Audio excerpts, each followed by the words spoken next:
Amén.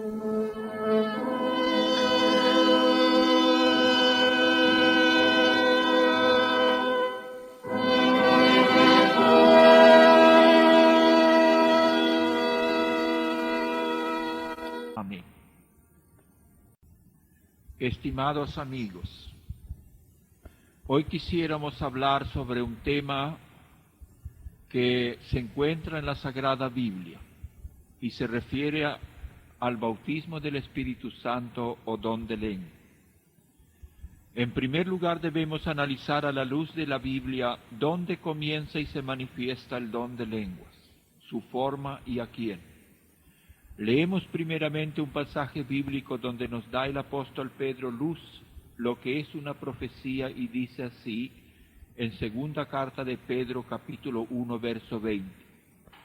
Entendiendo primero esto, que ninguna profecía de la Escritura es de interpretación privada.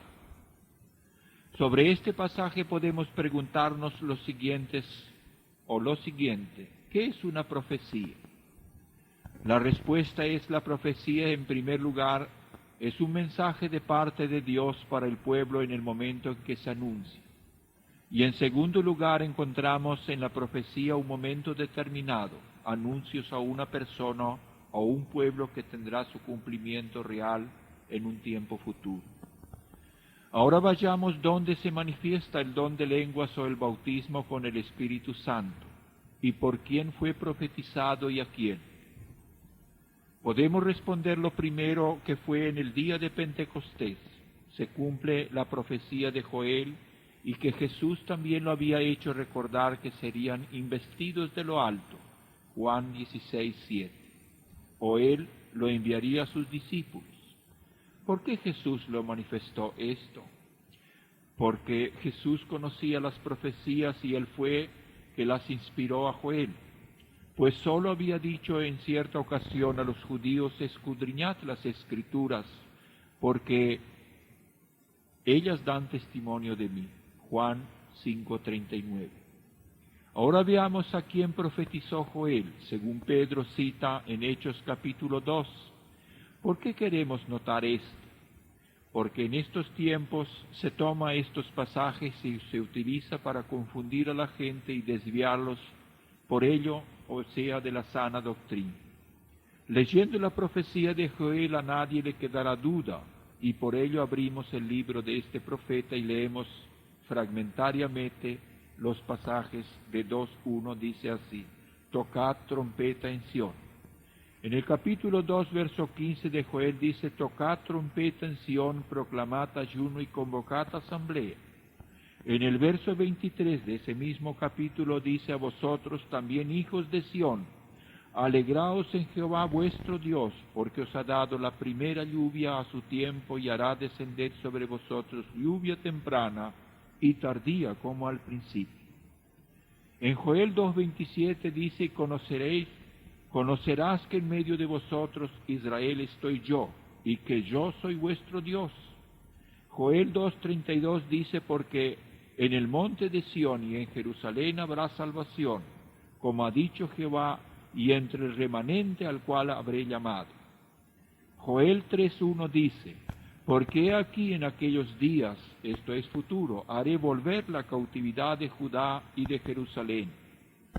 Joel 3:16 dice el mismo profeta: y Jehová rugirá desde Sión, y dará su voz desde Jerusalén, y temblarán los cielos y la tierra, pero Jehová será esperanza de su pueblo y la fortaleza de los hijos de Israel. Puede dudarse, estimados amigos, lo que leemos. Las profecías de Joel están dirigidas al pueblo de Israel. Ahora, ¿tienen estas profecías alguna relación con la iglesia? Y entendamos que la única iglesia era la iglesia de Dios. Primero, en el Antiguo Testamento no encontramos profecías tocante a la iglesia, pues el apóstol dice a los Efesios que era un misterio, Efesios 3, que en otras generaciones no se dio a conocer a los hijos de los hombres, como ahora es revelado a sus santos apóstoles y profetas en el Espíritu Santo. Efesios capítulo 3, verso 5. En segundo lugar, en el Antiguo Testamento hay profecías tocantes a los gentiles, pues dice el Señor mismo que irán a filo de espada y serán llevados cautivos a todas las naciones, y Jerusalén será hollada por los gentiles hasta el tiempo de los gentiles se cumpla. Lucas 21-24. ¿Quiénes fueron los que hollaron? A la luz de Daniel podemos ver que tiempo fueron los asirios, Babilonia, Siria, Egipto, Roma, etc. En tercer lugar, en el Antiguo Testamento las profecías hablan del Mesías, Juan 5:39, Hechos 8:35. En cuarto lugar, en el Antiguo Testamento las profecías hablan tocante al pueblo de Israel, lo ya citado anteriormente y también desde la promesa hecha a Abraham en Génesis 12 en adelante.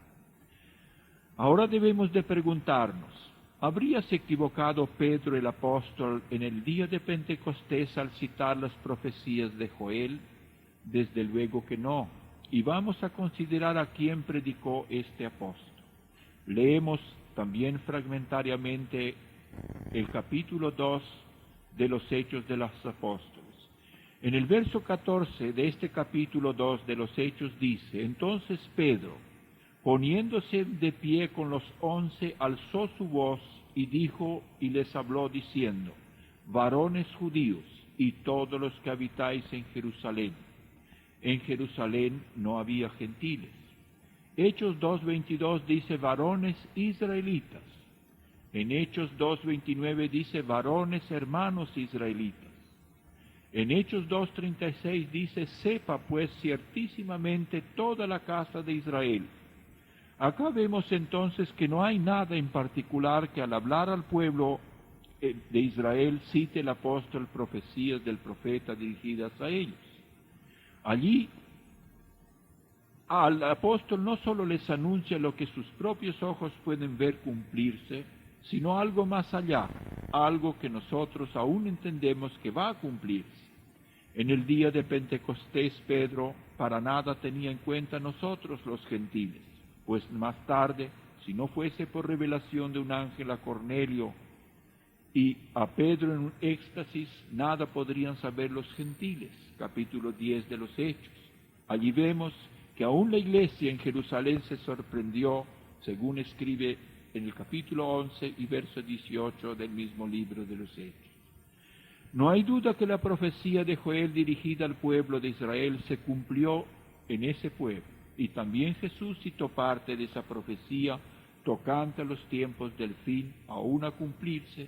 Podemos leer en capítulo 24 de San Mateo, verso 31, y Joel 2:30-31. Las lluvias de bendición prometidas para quienes son. Leemos en el libro del mismo profeta Joel capítulo 2:32: vosotros también, hijos de Sión, alegraos y gozaos en Jehová vuestro Dios, porque os ha dado la primera lluvia temprana y tardía como al principio. Aunque a la luz de la Escritura bien puede tratarse de lluvias literales, pero también podemos aplicar en el sentido espiritual.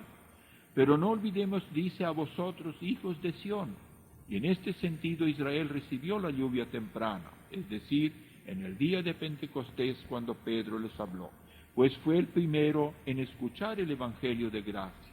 Leemos en Hechos 2:41 que se añadieron ese día 3,000 personas, pero luego vino la dureza, y entonces el apóstol dice en Hechos 13:46, a vosotros, a los judíos, a la verdad era necesario que os hablase primero la palabra de Dios, mas puesto que la desecháis y no os juzgáis dignos de la vida eterna, he aquí nos volvemos a los gentiles. Pero vemos que a pesar de su rechazo quedan firmes las promesas de Dios. Dios no cambia, es decir, las lluvias tardías. Veamos lo que dice Hechos 15, 14 y 16. Simón ha contado cómo Dios visitó por primera vez a los gentiles para tomar pueblo para su nombre, y esto concuerda en las palabras de los profetas. Como está escrito, después de esto volveré y reedificaré el tabernáculo de David que está caído, y repararé sus ruinas y los volveré a levantar. Y derramaré sobre la casa de David espíritu de gracia y de oración, y mirarán a mí, a quien traspasaron, y llorarán. Zacarías 12:10. Porque no quiero, hermanos, que ignoréis este misterio, para que no seáis arrogantes en cuanto a vosotros mismos, que ha acontecido a Israel endurecimiento en parte, hasta que haya entrado la plenitud de los gentiles, y luego todo Israel será salvo. Romanos 11:25-26. Estas profecías aún no se han cumplido, y son ellas la esperanza de las lluvias tardías. Preguntamos, ¿dónde está la jactancia de muchos religiosos que dicen lluvias tardías? Porque están en los últimos tiempos. ¿Dónde están las escrituras tocantes a los gentiles que tendrán lluvias tardías? Pues como vemos, el profeta habla al pueblo de Israel, al pueblo judío. La Iglesia de Dios, consciente de su responsabilidad que Dios le ha dado en el seno de la congregación en esta tierra, no duda que el Señor desea bendecir a su Iglesia, a su pueblo en estos tiempos, pero el camino de la bendición está perfectamente establecido en la palabra de Dios. Para ello basta ajustarnos al consejo divino del apóstol Pablo. Así que, hermanos, os ruego por la misericordia de Dios que presentéis vuestros cuerpos en sacrificio vivo, santo, agradable a Dios, que es vuestro culto racional. Romanos 12:1. Para terminar, debemos agregar que al llegar el día de Pentecostés, la vieja dispensación en el judaísmo, sacrificios, terminaba y entraba el cristianismo con la ascensión de Cristo y la venida del Espíritu Santo. El bautismo del Espíritu Santo no fue repetido, pues fue la iniciación del cuerpo místico, la Iglesia, con todas sus bendiciones. No por ello el Espíritu Santo es dado al cristiano, obediente a la ley de Dios y pureza, y viene para morar en cada cristiano. Cuando el apóstol Pablo predicó los inconversos, no vemos en ningún lado caer el bautismo sobre ellos, pues la Iglesia, el cuerpo del Señor, ya había sido formado por 4 clases de gente que menciona el libro de los Hechos, es decir, judíos, gentiles, samaritanos y los 12 discípulos de Juan. Y cada uno de estos tiene su explicación. En Hechos 8, 12 al 17 habla de los samaritanos. Y no olvidemos que estos tienen su forma de adorar. Juan 4:20. Al recibir la fe estos, Hechos 8:12, los apóstoles enviaron a Juan y a Pedro, y estos vinieron impusieron las manos y recibieron el Espíritu Santo.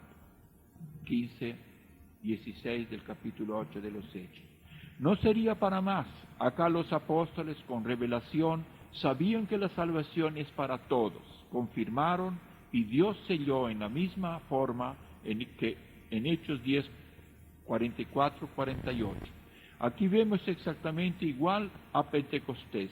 No sería para otra forma, sino aparecería Pedro dividiendo la iglesia, pues solamente él sabría la realidad. Pero si el don del Espíritu Santo fuese otro, no de lengua, los judíos dirían nosotros tenemos el Espíritu Santo, y los gentiles dirían nosotros tenemos. Y así Dios también sella el trabajo de Pedro y bautiza con la promesa de la misma fuerza. El cuerpo místico, la iglesia se va a formar. En Hechos 19:1-6 aquí vemos a 12 discípulos de Juan. Si bien conocen a Jesús, no tienen la vida plena en él. Habían sido bautizados, mas no en el espíritu cristiano de Cristo. Y éste ya había ascendido, ya había dado la promesa. Acá se repite lo mismo que a los samaritanos y a los gentiles, pues ellos no comprendían en plenitud la doctrina de Jesús. Era necesario la imposición de manos como símbolo de identificación con la iglesia de Dios, redimida y bautizada con el Espíritu Santo.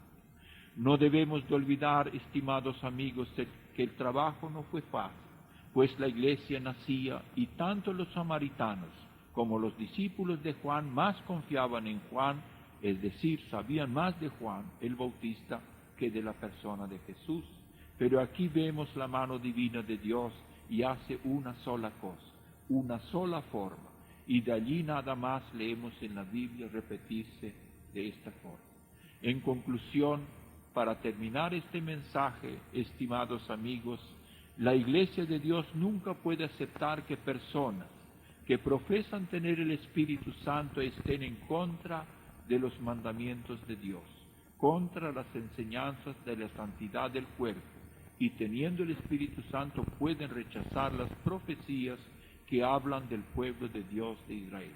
Que Dios ilumine a su pueblo y nos haga aptos para su reino, es nuestro mayor deseo, en el bendito amor de Jesucristo. Amén.